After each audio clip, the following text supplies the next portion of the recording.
here is how to leak test the Kegerator system. So what you're going to want to do is this quarter turn valve, right now it's turned off. At the end of your shift, obviously it will be turned on. What you're going to want to do is look up at this top valve. This is the regulator pressure valve, and you're going to take the quarter turn valve and turn it up and then turn it back down. And you're going to do this. When you do this, you're going to want to make sure you don't see any major dips on this gauge, no more than half of a tick mark. So now I've simulated a leak in the system. You'll see the valve is opened. We have our pressure gauge. I'm going to take the valve and turn it up, and you'll notice on this gauge the pressure needle moves. Off, on, off, on, off, on.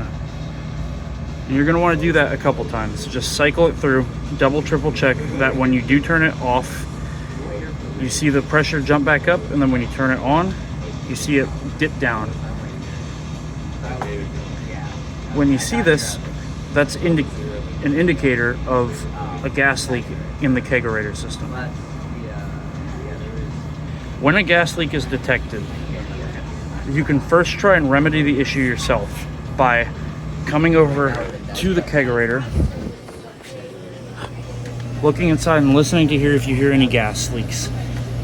The Kegerator itself does make a slight hissing noise, so don't mistake that for a gas leak.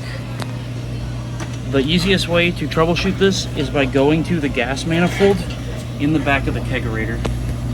That's this right here. And what you're going to want to do is turn them off individually. Turn one off like this.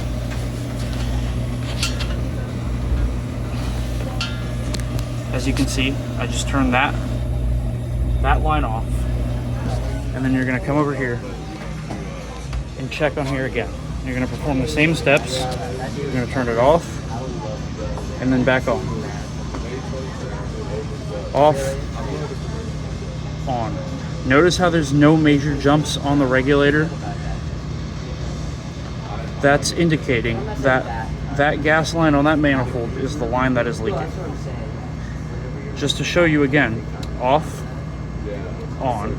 I'm going to go turn that line back on.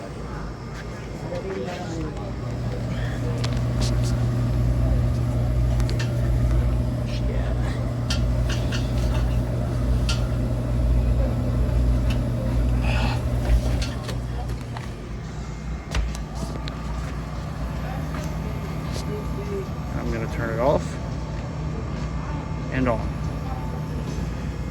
Off and on. Notice how you can see the gas level on the indicator jump more than half a tick mark. And you can also hear, I'm not sure if the camera will pick it up, you can hear a slight hissing. So, we're going to go back and look, now with the gas on. Okay, gas on, we're going to come and look at it. We're going to trace the line back. And we can see that this line goes to this keg right here. You're going to want to check a few things. So, first thing to check is this pressure release valve right here. Notice how that just came undone. It was already a little loose. Because it was loose, that's more than likely what was leaking. And you can also check the red gas line fitting. You shouldn't hear or feel any leaks. Unless you've been given prior approval by myself, do not take this assembly apart and troubleshoot. However, if you have, you can take off this fitting, check the gaskets, see if any gaskets aren't seated properly. Another place it could be leaking is from the keg. That's very unlikely. If you are unable to find the issue and you suspect it is this, just report it to me and I will look into it. On the corny kegs, a common source of leakage is these fittings not seating properly. As you can see, if you wiggle it a little bit, it does start to leak. So just double check that these are seated properly. On these kegs right here, the ones from Tiave, this unscrews. It could leak from there. It's not likely. If you are going to troubleshoot that, make sure you depressurize the keg first. And on the Pepsi style corny kegs, same thing on the posts. Or another common source of leakage is this filler lid. Sometimes the O-ring in there doesn't seat properly, so what you can do is pull the pressure lines off like that, relieve the pressure with the pressure release valve, pull open the lid, and just double check and reseat the seal.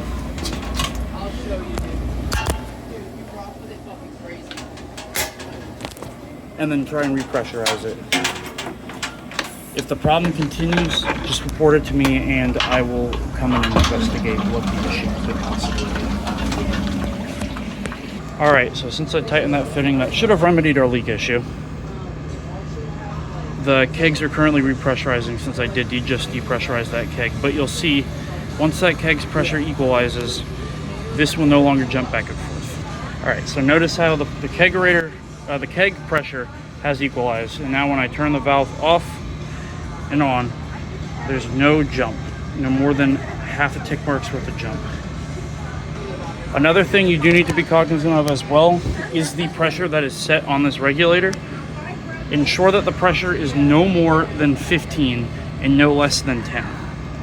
The easiest way to check the pressure level on this is turn off the quarter turn valve, depressurize it with this pull ring right here on this pressure relief valve, and you can see that'll put it back to the true pressure. So for example, if the pressure is set way too high, up at 30, and I want to dial it back down, obviously when you turn it down, this is still holding pressure.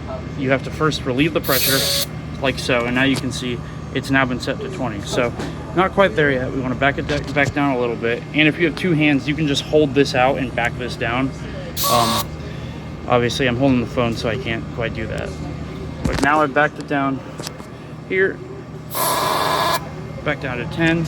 And another technique you can use is just back it down far, depressurize it. Now we're pretty much at 0, and then you can slowly use this knob right here and turn it upwards until you reach the correct pressure level. So we're gonna set it right there at 1 bar, which is about 15 psi. Other common kegerator pressure related issues you may encounter on your shift: if you are not getting any gas flow into your kegs, double check that this valve is turned and opened. So for example, if it was turned off, it would be turned fully clockwise, so you just simply come and open this up counterclockwise and you should get gas flow. If that doesn't work, we're going to just work our way down and over, double check that this quarter turn valve is open, and then if that doesn't work, you're going to want to check your pressure level here. Make sure that you have pressure here. Lastly, you want to check your tank pressure level, which is right here. Once the tank pressure reaches about 500 psi right here, that means the tank is done and empty, and you're going to want to replace it. So if your tank is empty, what you're going to want to do is grab a wrench, should be in that drawer under the POS, and ensure that your gas is turned off. You're going to take this valve, turn it off, depressurize the regulator, take your wrench,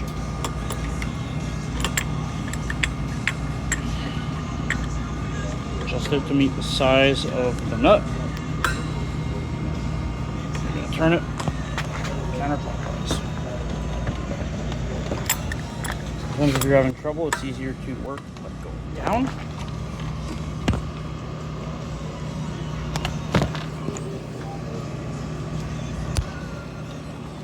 Now that we've cracked that nut, pull your wrench off, loosen the nut,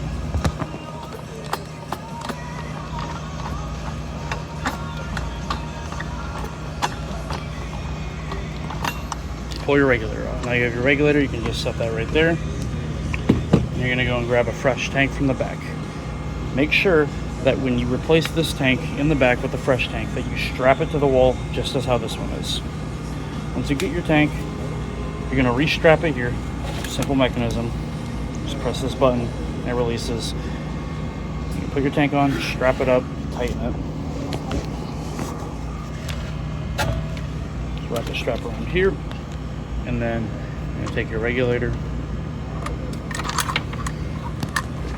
back in there, turn your nut clockwise, and you're gonna get it hand tight.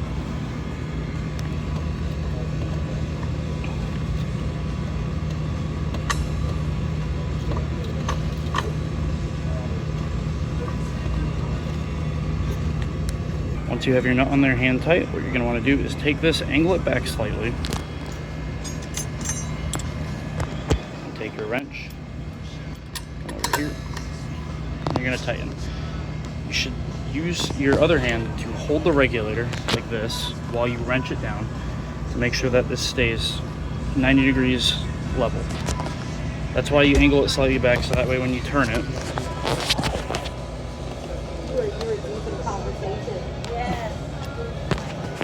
you can see that it maintains its being level. This nut right here, you don't need to wrench it down super tight. You just want it snug. You don't put your full body weight on it, just enough to where you can feel that it won't turn. And then what you're going to do is make sure that this is pointing away from you. Never point this directly at you when you're repressurizing the system. And you're going to turn your valve clockwise, counterclockwise. Now you can open up your quarter turn valve. You can see your pressure's back up. Again, remember when you replace the tank to ensure that the pressure is set correctly. Here's the back area where the tanks are stored. Make sure you replace this cap back on the tank. Make sure you strap it up. And when your tank is empty, you're going to want to take a piece of masking tape,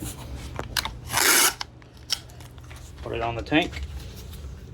You're going to take your Sharpie, and you're going to mark it that it's empty. You can either write the letters MT for empty, or you can write empty on it. Gas cylinders should never be left standing free without being strapped to the wall. It's an OSHA violation and can get us fined. And on top of that, it's a safety hazard.